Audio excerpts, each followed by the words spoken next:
గా మేము legal fight చేస్తా ఉన్నాం. హైకోర్టును ఇప్పటికీ మేము ఆశ్రయించినాం.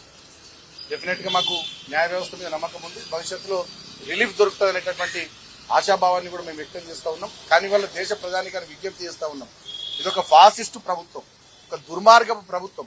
ఈ దేశంలో కశ్మీర్ నుంచి కన్యాకుమారి వరకు, అటక్ నుంచి కటక్ వరకు దళితుల గురించి, రైతుల గురించి, మహిళల గురించి, బలహీన వర్గాల గురించి, మైనార్టీ వర్గాల గురించి, వాళ్ళ సంక్షేమం, ఈ దేశ అభివృద్ధి అనేటటువంటి సమస్యల గురించి వీళ్ళు ఏం మాట్లాడతలేరు.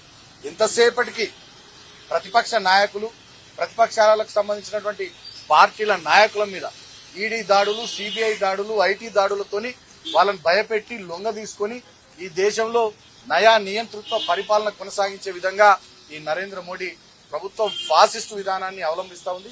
అది దేశ ప్రజానీకం డెఫినెట్ గా గమనిస్తున్నారు.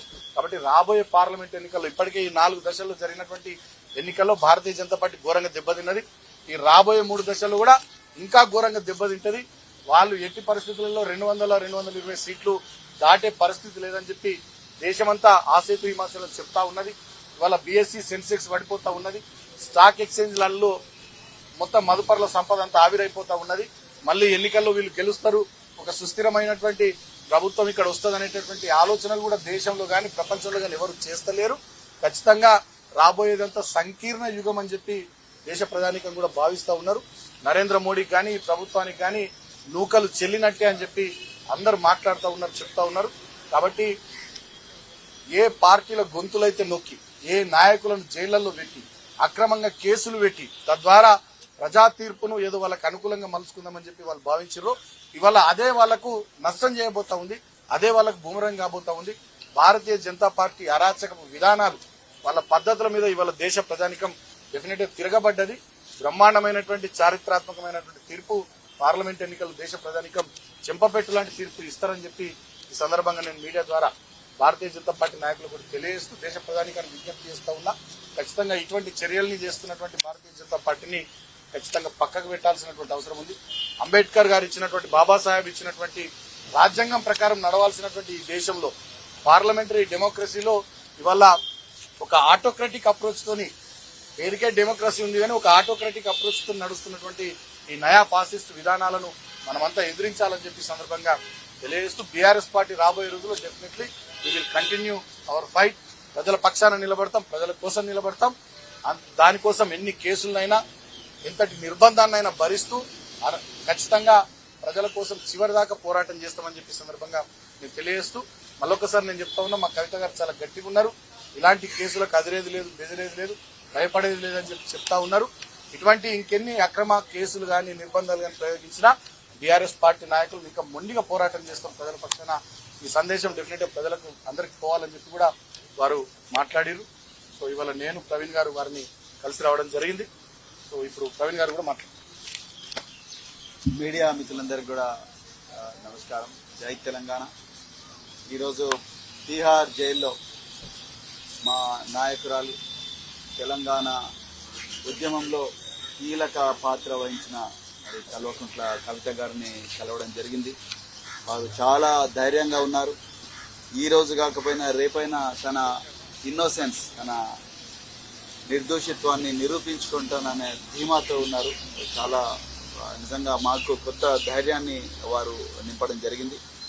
మరి ఈ మొత్తం కేసు చూస్తే 2022 నుండి 2024 వరకు జరిగిన ఈ కేసు పరిశోధన చూస్తే అసలు పూర్తిగా రాజకీయ దురుద్దేశంతోనే ఈ కేసు పెట్టినట్టుగా మనకు క్లియర్గా అనిపిస్తా ఉన్నది. నిజానికి ఈ కల్వకుంట్ల కవిత గారి ఈ కేసు ఏదైతే ఉందో, మొదట వారిని విట్నెస్ అన్నారు, దాని తర్వాత మరి సస్పెక్ట్ అన్నారు, దాని తర్వాత ఇప్పుడు అరెస్ట్ చేసి నిందితురాలుగా చేర్చడం జరిగింది. మరి వారి లాయర్కు నోటీస్ ఇవ్వకుండానే సిబిఐ వాళ్ళు కూడా జైల్లోకి పోయి, మరి ఈడీ కేసులో అరెస్ట్ అయిన కవిత గారిని సిబిఐ వాళ్ళు లాయర్కు నోటీస్ ఇవ్వకుండానే జైల్లోనే అరెస్ట్ చేసిందంటే ఎంత ఘోరంగా ఉందో మీరు ఒకసారి ఆలోచించండి. మరి వారి కోర్టు, మరి రోజ్ అవెన్యూ కోర్టులో వారి కేసు విచారణ జరుగుతుండగానే, బెయిల్ మీద మరి వాదోపవాదాలు జరుగుతున్నానే రాత్రికి రాత్రి మరి ఆ జడ్జిను మార్చడం జరిగిందంటే మీరు ఒకసారి చూడండి ఏ విధంగా వారిని వేధించాలని చూస్తున్నారు. పూర్తిగా రాజకీయ కక్షతోనే చేసింది. నిజానికి Delhi liquor policy, Delhi government లో వాళ్లకు ఎక్కువ ఆదాయం రావడం కోసం మరి ఢిల్లీ గవర్నమెంట్ ఒక పాలసీ తీసుకున్నది. ఈ దేశంలో ఏ రాష్ట్ర ప్రభుత్వమైనా కేంద్ర ప్రభుత్వమైనా వాళ్ళ ఆదాయం పెంచుకోవడం కోసం రకరకాల పాలసీలు చేసుకుని ఆ పాలసీల ఇంప్లిమెంటేషన్ లో పాల్గొన్న ప్రతి వ్యక్తి నేరస్తుడు అయితే మరి కేంద్ర ప్రభుత్వం కూడా నేరస్తుడు అవుతుంది కదా. కేంద్ర ప్రభుత్వం మొన్ననే రైతుల నల్ల చట్టాలు తీసుకొచ్చిండ్రు. సాక్షాత్తు దేశ ప్రధానమంత్రి నరేంద్ర మోడీ గారే ఈ నల్ల చట్టాలు తీసుకొచ్చిండు. మరి తీసుకొచ్చి మళ్ళీ ఒక 6 నెలల తర్వాత మళ్ళీ వాటిని విత్డ్రా చేసిండు. మరి ఇప్పుడు నరేంద్ర మోడీ గారు ఎవరి ప్రయోజనాల కోసం ఆ కేసు తీసుకొచ్చిండ్రు? మరి నరేంద్ర మోడీ గారిని కూడా అరెస్ట్ చేయాలి కదా. మరి దీని గురించి ఎప్పుడైనా ఆలోచించిండ్రా? ఆలోచించలేదు. అంటే ప్రధానంగా ఈ ఈడీలో సెక్షన్ 50 ఉందని చెప్పేసి ఈ సెక్షన్ 50లో మరి burden of proof lies on the accused. అంటే ఈ బర్డెన్ ఆఫ్ ప్రూఫ్ అంటే ఈ నేను తన నిర్దోషిత్వాన్ని నిరూపించుకోవడం అనేది నిందితురాలి మీదనే ఉంటది. కాబట్టి అంతవరకు వాళ్ళని జైల్లో పెట్టొచ్చన్న ఒక చిన్న ప్రొవిజన్ ఒక సుప్రీం హైకోర్టు జడ్జిమెంట్ ని తీసుకొని దాన్ని అడ్డంగా పెట్టుకుని రాజకీయ ప్రత్యర్థులందరినీ కూడా మరి వాళ్ళ గొంతు నొక్కే ప్రయత్నం ఇవాళ బీజేపీ ప్రభుత్వం చేస్తున్నది. నిజానికి ఇది చాలా హాస్యాస్పదంగా ఉన్నది. కల్వకుంట్ల కవిత గారి మీద ఈ కేసు పెట్టడం, మిగతా వాళ్ళ మీద పెట్టడం. నిజానికి ఇందులో ఈ క్రైమ్ లో ఎక్కడా డబ్బు దొరకలేదు.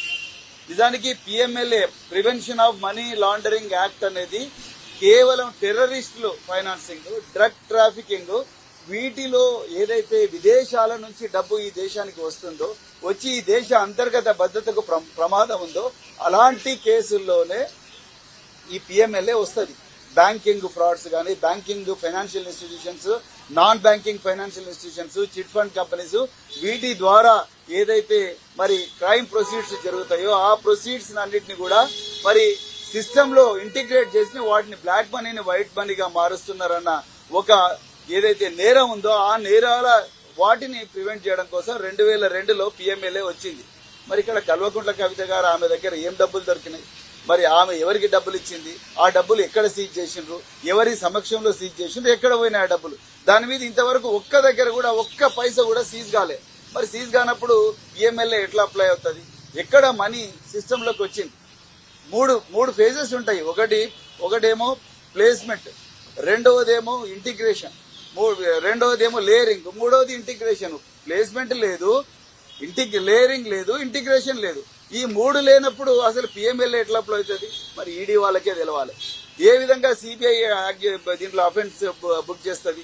మరి section 7 of prevention of corruption act అన్నారు. మరి కల్వకుంట్ల కవిత గారు ఎమ్మెల్సీగా నాకు ఈ పని చేస్తే ఏదైనా కామన్ సెన్స్ ఉండేవాడు ఎవడైనా ఇన్వెస్టిగేటింగ్ ఆఫీసర్ ఫస్ట్ చూసేది ఒక పబ్లిక్ సర్వెంట్ నేరం చేసేటప్పుడు ఒక పని చేయాలనుకుంటే దానికి కొంత డబ్బు డిమాండ్ చేస్తారు. ఒక రేషన్ కార్డు ఇవ్వాలనుకుంటే ఆ రేషన్ కార్డు నీకు ఇవ్వాలనుకుంటే నువ్వు నాకు ఇంత మనీ ఇవ్వని డిమాండ్ చేస్తారు. ఇక్కడ ఒక పని, ఒక అవసరం లేదు, రెండోది ఒక డిమాండ్ లేదు, ఒక లంచం డిమాండ్ చేసినట్టుగా లేదు.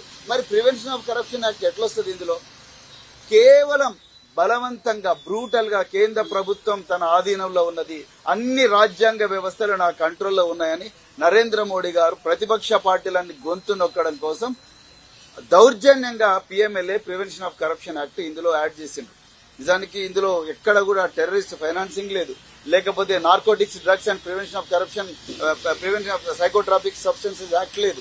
అదేవిధంగా ఏ స్పెషల్ యాక్ట్ కూడా దీంట్లోకి రానప్పుడు వీళ్ళ దగ్గర ఒక పైసా దొరకలేదు. కేవలం అప్రూవర్స్, ఐ రిపీట్, అప్రూవర్స్ ఇచ్చిన స్టేట్మెంట్ తోని కో అక్యూజ్డ్ అనే వ్యక్తుల దగ్గర నుంచి బలవంతంగా తీసుకున్న స్టేట్మెంట్లతోనే మరి ఈ రోజు ఇది వస్తుంది. ఈ రోజు ఆమెను అక్యూజ్ చేసిండ్రు. నిజానికి జైల్లో కవిత గారు మాకు స్పష్టంగా చెప్పండి, మా మీద ప్రెజర్ ఉన్నది, వాళ్ళ పేర్లు చెప్పండి, వీళ్ళ పేర్లు చెప్పండి, వాళ్ళ పేర్లు చెప్పండి, వీళ్ళ పేర్లు చెప్పండి, ప్రెజర్ పెడుతున్నారు కేంద్ర ప్రభుత్వం, ఈ కేంద్ర దర్యాప్తు సంస్థలు మా మీద ప్రెజర్ పెడుతున్నారని చెప్పేసి మరి కల్వకుంట్ల కవిత గారు చాలా స్పష్టంగా చెప్పడం జరిగింది. నిజానికి ఈడీ ఎంత ఏకపక్షంగా దౌర్జన్యంగా వ్యవహరిస్తుందంటే మీరు చూడండి.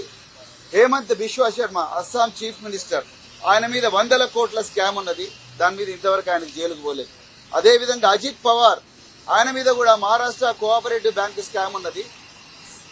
ఏదైతే ఎకనామిక్ అఫెన్సెస్ వింగ్ మహారాష్ట్రలో కేసు క్లోజ్ చేస్తే మళ్ళీ ఈడీ తీసుకొచ్చి దాన్ని ఓపెన్ చేసి మళ్ళీ ఆయన మాట వినకపోతే, మాట వింటేనే ఆయన బీజేపీలో జాయిన్ అయిన వెంటనే మళ్ళీ కేసు క్లోజ్ చేసిండ్రు. జగన్ భుజ్బల్ అదే విధంగా closure report, Praful Patel closure report. అంటే ఈడీ సెలెక్టివ్ గా తన బీజేపీలకు ఎవరైతే వస్తారో వాళ్ళందరి మీద కూడా సైలెంట్ గా ఉండడం, బీజేపీలకు ఎవరైతే రారో అడుగులకు ఎవరైతే మడుగులు వస్తారో వీళ్ళెవ్వరు కూడా వాళ్ళ మాట వినరో వాళ్ళందరి మీద కూడా మరి కేసులు అక్రమంగా పెట్టి జైల్లో పంపిస్తున్న ఏ మీడియా కూడా దీన్ని ప్రశ్నించే పరిస్థితి లేదు. కోర్టులను కూడా భయపెట్టిస్తున్నారు ఇవాళ బీజేపీ ప్రభుత్వం. That's why we have met Ms. Kalvakuntla Kavita Garu today, and then she is very strong, and she has been sharing with us that there is lot of pressure from the investigating agencies to reveal, to add the names of other politicians who are not towing the line of BJP, which is absolutely illegal, unconstitutional and immoral. In fact, she appealed to the court to release her on bail, to grant her bail on the grounds that she is a mother, she is innocent, and the ruling establishment is taking revenge on her, a political vendetta. So this is a case of absolute political vendetta. So that's why we are condemning this totally. And then there is a wrong application of law. The central government, that is BJP government, is using ED and CBI to silence the political opponents by wrong application of the law. There is no placement of ill-gotten money in this. There is no layering of the money in this. And there is no integration of the crime proceeds. First of all, there is no crime at all. This is a case of excise policy of the Delhi government. How can it be a crime? The Delhi government wanted to improve its finances, and then for that it laid out a policy, and then they wanted to implement the policy, and then after that they withdrew the policy. Like that, governments implement the policy and withdraw the policy, and then where is the question of crime here? And where are the crime proceeds? Did anyone seize the crime proceeds? And where did the crime proceeds come from? So the PMLA, the Prevention of Money Laundering Act, has been implemented in this country in 2002 by the then NDA government only to prevent the terrorist financing and the drug trafficking and all other crimes which are scheduled under which are defined under special and other acts. But where is the crime proceed? And then similarly in Kalvakuntla Kavita's case, the government, the CBI has invoked the provision of Section 7 of Prevention of Corruption Act. I want to know from the CBI, the Kalvakuntla Kavita being a public servant, that is MLC, what is that she has demanded and what was the work she was supposed to do? There is no definition at all. How did you invoke the Section 7 of Prevention of Corruption Act, and what is the ground for invoking the Section 7 of Prevention of Corruption Act? Absolutely there is no ground. This is only to silence all other political parties which are not towing the line of Bharatiya Janata Party. Not just Kalvakuntla Kavita ji, Hemant Soren has been punished like that, Manish Sisodia has been punished like that, Arvind Kejriwal has been punished like that. So then when Arvind Kejriwal is granted bail, then why not Kalvakuntla Kavita? Then why ED is opposing the bail of Kalvakuntla Kavita? Why ED is opposing the bail of Hemant Soren? It is only because they are not towing the line of BJP. This is absolutely brazen injustice, and then political vendetta, and then entire country, all the intellectuals of this country, all the citizens of this country must oppose this arm twisting tactics of Bharatiya Janata Party, and then they should be defeated in the remaining 3 phases. South India is going to teach a very hard lesson to BJP, and then I pray to all the people of the remaining parts of the country where elections are going to happen, please defeat BJP. The constitution is under threat. The Indian constitution is under threat. All the constitutional bodies, be it judiciary, be it executive, be it the investigating agencies which were established under Delhi Special Police Establishment Act, that is CBI, ED and all other investigating agencies, have become the tools in the hands of BJP to silence the political opponents. So the entire very constitution is under threat. So I pray to the people of India, where elections are going to happen, to defeat the BJP hands down. So then only the country will be saved. Then only the democratic voices will be preserved in this country.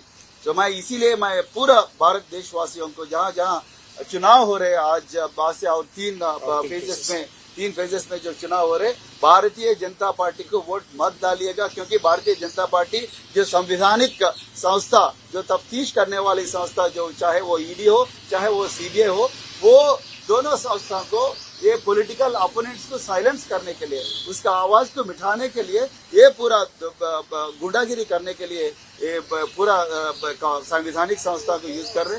इसीलिए मैं हाथ जोड़ के मैं बोल रहा हूँ, हमारा कल्वकुंटला कविता जी इनोसेंट है और prevention of money laundering act और प्रिवेंशन ऑफ करप्शन एक्ट गलत तरीका से, कोई इसमें टेररिस्ट फाइनेंसिंग नहीं हुई, कोई इसमें ड्रग ट्रैफिक नहीं हुई, फिर कैसे इसको लागू कर रहे। इसीलिए मैं फिर एक बार देशवासियों को, ये भारतीय जनता पार्टी का गुंडागिरी को रोकने के लिए इसको हराना है और देश में जमहूरियत को और सियासत को बचाना है। मैं ये बातों से मैं आप लोगों को फिर एक बार धन्यवाद करता हूँ।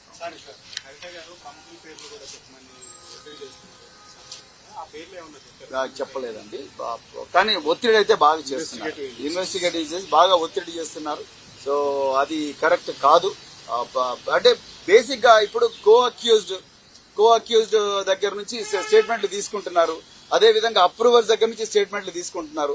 అప్రూవర్స్ దగ్గర నుంచి అప్రూవర్ అయిన వాళ్ళను బయటికి తీసుకొచ్చి వాళ్ళతోని ఎలక్టరల్ బాండ్స్ రూపంలో 55 కోట్ల 60 కోట్ల రూపాయలు తీసుకుంటున్నారు. అదే విధంగా వాళ్ళు వేరే పార్టీలో ఎంపీలుగా కూడా ఇప్పుడు పోటీ చేస్తున్నారు. సో వాళ్ళు అంటే ఇదంతా కూడా అందరికి దేశంలో అందరి కళ్ళ ముందర కనిపిస్తున్న గేమ్. మీరు మా మాట వింటే వినండి, లేకపోతే మాత్రం మిమ్మల్ని లోపల పెడతామనేది చాలా క్లియర్ గా. ఎంత దౌర్జన్యం అంటే అసలు దీంట్లో పిఎంఎల్ఏ రాదండి. అదే విధంగా prevention of corruption act, corruption లో fundamental definition is there should be a work which is suppose to be done by a public servant and there should be demand from the public servant to do that work. ఇక్కడ ఏం demand చేశారు ఆమె, అసలు ఏం work చేయాలి? దీంట్లో అసలు అసందర్భంగా అసంబద్ధంగా prevention of corruption act అనేది ఇందులో ఇంప్లిమెంట్ చేసిండ్రు. అదే విధంగా మరి వాళ్ళు తెలివిగా చూడండి, పిఎంఎల్ఏ కిందికి ఈమె రాదని చెప్పేసి సిబిఐ వాళ్ళతో పీసీ యాక్ట్ పెట్టించి మరి సిబిఐలో మళ్ళీ బెయిల్ ఈజీగా వస్తుందని చెప్పేసి కావాలని ఇందులో మనీలా పిఎంఎల్ఏ ఇన్వోక్ చేసిండ్రు. పిఎంఎల్ఏ ఎందుకు ఇన్వోక్ చేసిండ్రు? ఎందుకంటే పిఎంఎల్ఏ షెడ్యూల్ ఏ అఫెన్సెస్ లో ప్రివెన్షన్ ఆఫ్ కరప్షన్ యాక్ట్ ఉంది కాబట్టి ప్రివెన్షన్ ఆఫ్ కరప్షన్ యాక్ట్ పెట్టేసి ఆమె ఏదో డిమాండ్ చేసిందని చెప్పేసి. ఎక్కడుంది డిమాండ్? చూపించండి. మరి ఇంతవరకు మీరు ఇన్ని ఛార్జ్ షీట్లు వేశారు కదా, ఎక్కడుంది? లేదండి, ఎక్కడుందండి? వేరే 100 కోట్లు, వేరే 100 crores. ఇప్పుడు మేము మోడీకి మీరు 1000 కోట్లు ఇచ్చినట్టు చూపెట్టాలి కదా. ఇప్పుడు మీకు కూడా చెప్తాను, ఎక్కడున్నాయి 100 కోట్లు మీకు ఇచ్చానంటాను. ఎక్కడ you have to seize the amount. Like prevention of corruption act లో you have to seize the money నా. నేను కూడా పోలీస్ ఆఫీసర్ గా పనిచేశాను. ఒక్క నిమిషం నేను కూడా ఎక్కడైనా కూడా కరప్షన్ యాక్ట్ లో పీసీ యాక్ట్ లో నువ్వు you have to seize the money. ఒక ట్రాప్ పెట్టినాం అనుకోండి, ట్రాప్ చేసినామంటే ఆ ఎంప్లాయీ దగ్గర నుంచో అక్యూజ్ దగ్గర నుంచో చేసి ఆయన చేతులు కడిగి నాప్థలిన్ లిక్విడ్ తో కడిగి తీసుకుంటారు. లేకపోతే డిస్ప్రపోర్షనేట్ అసెట్ ఉంటే పోయి అక్కడ పోయి చూస్తారు, ఇంటి దగ్గర పోయి చూస్తారు. What are the declared source of income and what is the disproportionate income అని చూస్తారు. If there is a difference then they will book a case. దీంట్లో ఏముందండి? There is no seizure of money. Then how do you arrest a person without seizure of money? No. There is a wrong application of law. You see the definition of PMLA. You see the spirit behind implementation of PMLA. In 2002, Prevention of Money Laundering Act has been tabled in the Parliament only to prevent terrorist financing. You know, after the attack on Indian Parliament in 2002, so then the NDA government wanted to prevent the terrorist financing, prevent the money coming to Indian economic system through drug trafficking. This is the spirit of PMLA. Now, how is this being misused? Presently, they are applying PMLA on everybody because nobody is asking. No, there are many amendments, but in this, absolutely there is a wrong application. Where is the crime proceed? The act clearly says the crime proceed. Where is the crime proceed? Just show me the crime. Show me the crime proceed. Physically, you have to show me the money. There is no crime proceed. Then how are you applying? Just because you have all the power and your investigating agencies, they are misusing the section, so nobody is questioning, and entire media is under pressure. Then they are pressuring the judicial system. So that's why nobody is asking these questions. So today, Bharat Rashtra Samiti asking these questions. You are applying law illegally. You are applying a law. You are wrongly applying this law. మరిన్ని videos కోసం channel ని subscribe చేయండి, latest updates కోసం WhatsApp channel ని follow చేయండి, and link description లో ఉంది.